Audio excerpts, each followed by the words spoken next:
নমস্কাৰ মই এটা কথা অনুভৱ কৰিলোঁ যে বহু ষ্টুডেণ্টৰে মেথছ আৰু ৰিজনিঙত প্ৰব্লেম আছে সেইকাৰণে আজিৰ পৰা আমি মেথছো অলপকৈ কৰিম সন্ধিয়া 8:30 বজাত মই যিমান পাৰোঁ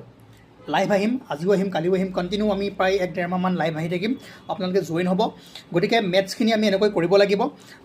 এইখন বৰ্ড দেখিছে ইয়াতে কৰিম কিন্তু চিন্তা কৰিব নালাগে আৰু মই ভাবোঁ যেনেকৈ আপোনালোকে এতিয়া KS GS আসামত পঢ়ি GK আৰু GS ভালদৰে বুজি পাইছে বা নিজেও পঢ়িব পৰা হৈছে ক'ৰ পৰা কেনেকৈ কুৱেশ্যন আহিব পাৰে সেই বস্তুটো গম পাইছে তেনেকৈ মেথছতো যাতে আপোনালোকে ভালদৰে পঢ়িব পাৰে আৰু ভালদৰে বস্তুবোৰ বুজিব পাৰে সেইটোৱে আমি লক্ষ্য ৰাখি মেথছ আৰম্ভ কৰিম গতিকে জইন হ'ব আৰু মই চাম যে যদি